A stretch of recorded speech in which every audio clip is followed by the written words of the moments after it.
Good afternoon, everyone. I got a few minutes after 4:30, so we're going to get started.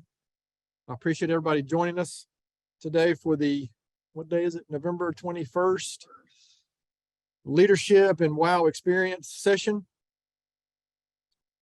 So what we're going to do today is just basically going to do a quick review of some leadership and wow experience points to finish off the year. So if I can figure out how to use PowerPoint, we're going to get started. So first section here, we're going to talk a real quick review about leadership. So most of this is stuff that we've already heard, but I'm going to focus on a couple points. So the first question is, what are the most important traits or behaviors for effective leadership? What are the most important traits / behaviors for effective leadership? So every good, effective leader has a few traits that are required. And I'm going to go through a list that we've seen and shared before.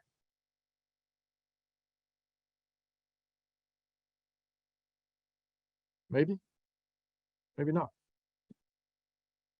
Here's a couple. Integrity.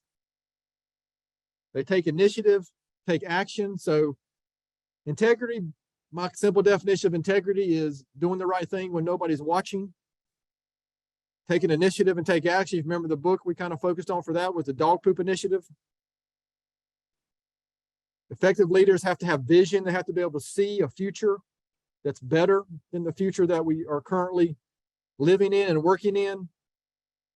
They need to be persuasive. I mean, they need to be able to share that vision and bring others along with them. You know, love and accountability has been our theme for this year. So they have to be accountable to themselves and they have to hold their teams accountable. They have to be articulate. They have to be able to articulate. That's similar to persuasive, but it has to be clear. They have to really be able to clearly lay out the expectations in that vision. They have to be disciplined. Discipline is super important. If there's habits in certain activities and behaviors that are required, some of those can be difficult, so you really have to be disciplined to be able to do those. Leadership requires having the ability to inspire others. Good leaders need to be able to do this with enthusiasm. So they have to go about their day and the day's work with enthusiasm if they expect others to follow them. They need to be persistent. Things aren't always going to go their way. Sometimes it takes a while. So persistence is one of those traits that you got to be willing to not give up. Got to be to hold the line. If there's standards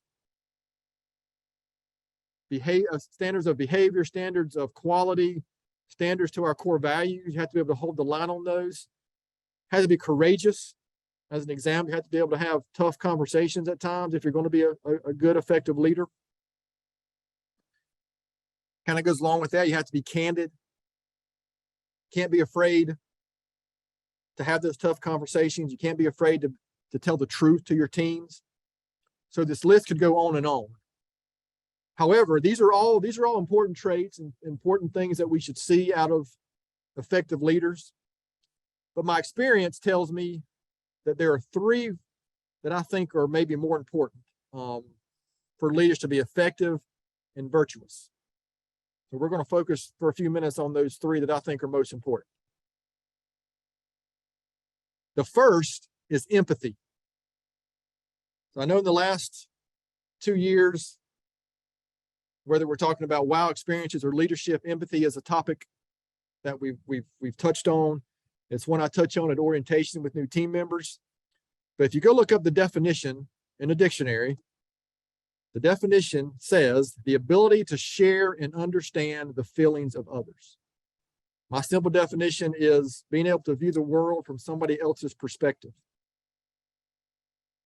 I personally think it's almost impossible to be an effective leader of a team, a group, an organization, if you do not possess some level of empathy toward the members of the team. So I kind of searched out, you guys know I'm big on quotes and thoughts. So I kind of searched out a quote that I thought really kind of hit empathy on its head, hit the nail on the head. And I found this one from Plato. The highest form of knowledge is empathy. Take another glance at that sentence right there. The highest form of knowledge is empathy, where it requires us to suspend our egos and live in another's world. And it's got to be a sincere level of empathy. So successful leading others requires us, if you're going to be an effective leader, it requires a level of empathy toward your team. Second, to me, is humility. Some of these things actually might sound counterintuitive to what our society in general might say about leaders, or what we view somebody who is a leader. Because these first two things, empathy and humility, kind of goes counter to the loud, out front, for lack of a better phrase, obnoxious, what I call obnoxious leadership styles.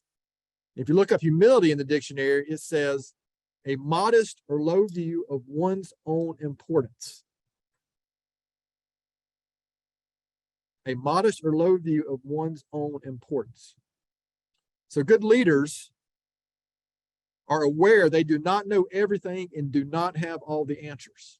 I think there's this view that if you're in a position of leadership, you have to have the answer to every single question all the time. And that is just not the truth. If you don't have the answer, you should be in a position to be able to go find the answers. And I did the same thing with humility. And this is one I've used and read before because I've studied C.S. Lewis a good bit. And he said about humility, true humility is not thinking less of yourself, it is thinking of yourself less. Think about that for just a quick second.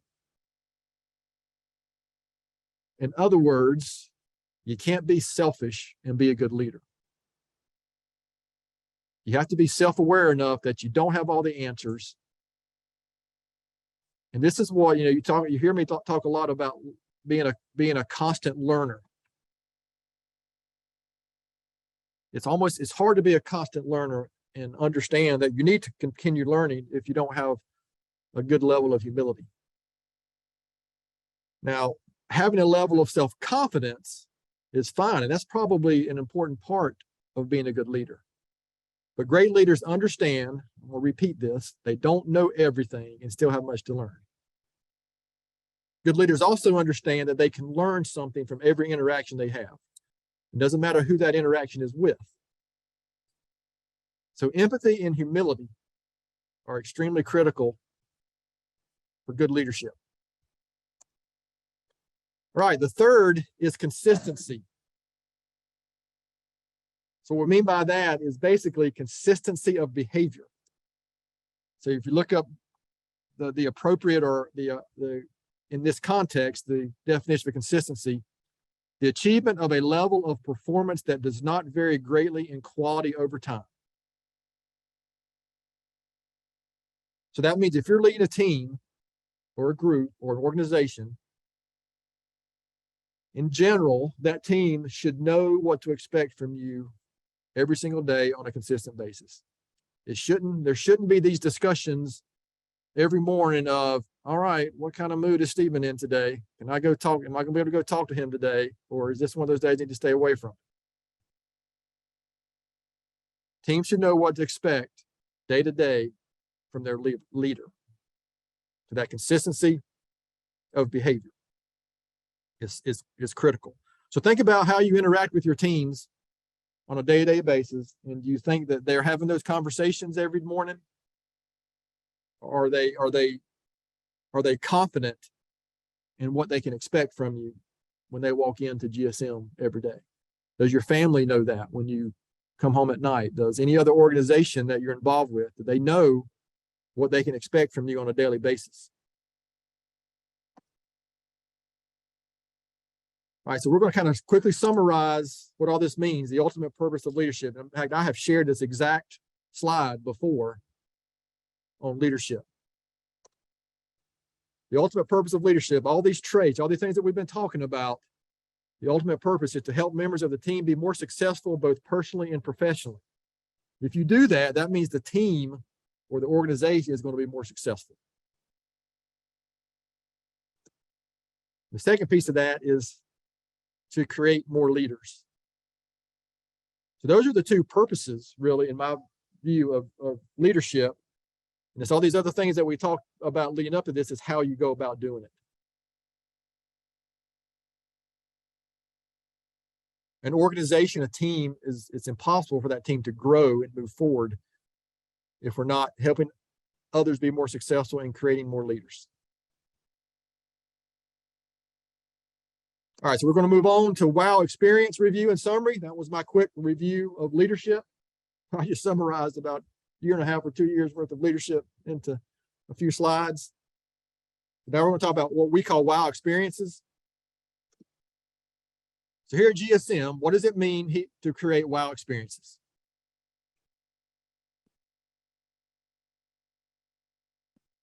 The goal is consistent WOW experiences that create raving fans over the long term. We studied the book called Raving Fans. Raving fans is an example of someone who has such a great experience that they're telling others about us. They're encouraging others to do business here. They're encouraging others to come work here.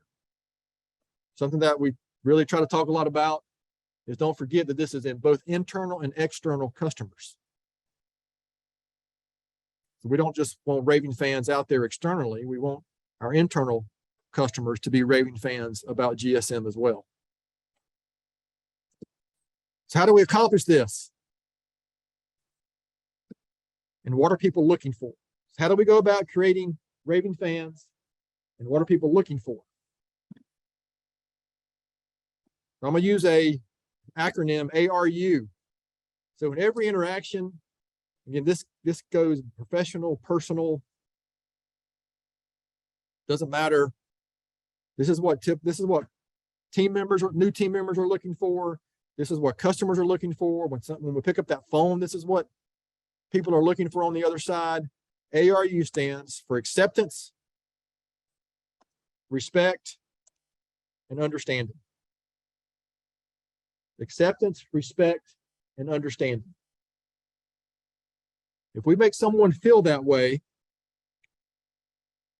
they're probably going to feel like we sincerely care about their needs. We sincerely care about helping them be successful here as a team member at GSM. They're going to think that we sincerely want to make their home more comfortable.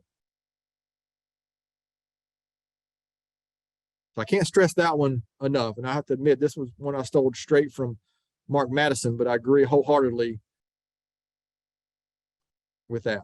So, similar to the leadership discussion, there are certain things we need to do at a minimum to create WOW experiences.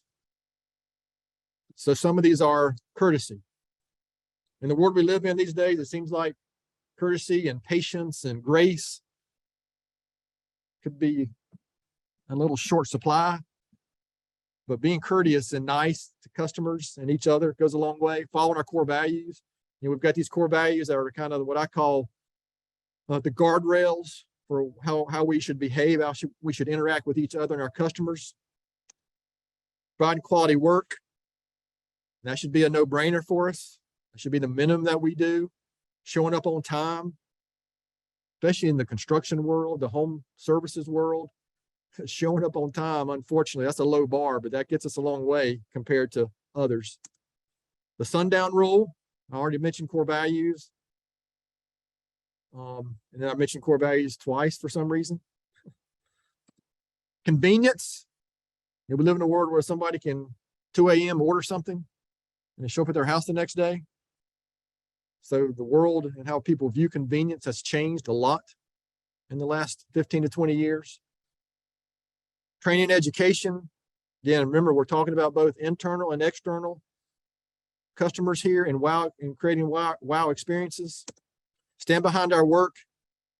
I personally think that's probably the reason that we've developed the reputation that we have. Maybe the biggest reason is that no matter how long ago we've done work, we stand behind it. Being the best value. You notice I don't say be the lowest price. There's a big difference between being the best value versus being the lowest investment or lowest price for someone. Mentoring, having clean job sites. Communication. Boy, that one is, I could probably just had written communication 14 different times on this page, and that would make up a lot of our opportunities that we have. As I've said before, the feedback we get from customers, it's good and bad. It's rarely about the technical work that we do. It's always about something related to how we made them feel, our communication, as opposed to the actual technical work that we do. So these are all things that are important and pieces of the pie, so to speak, on how we create raving fans. However, just like leadership, I think there are several that are more important that are going to make the bigger impact. So the first one is, guess what? It's a repeat, consistency. What I mean here is consistency of experience.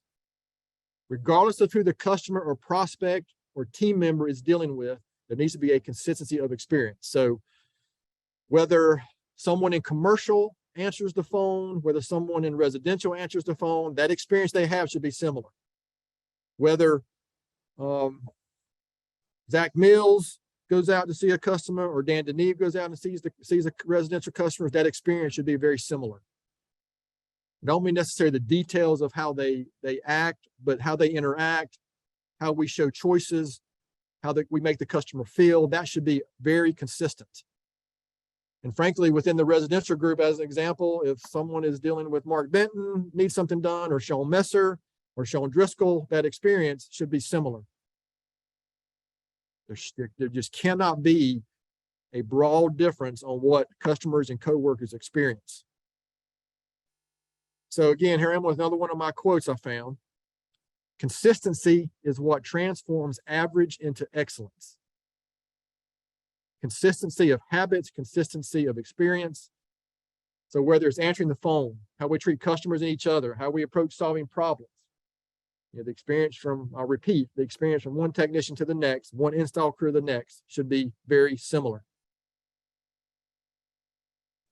All right, second, I'm using two words here, but at least it's the same answer. The second is trust. And I put asking questions with it just because that's one of the ways you get to the place where customers and coworkers can trust you and trust us. So trust is built by asking questions and listening well.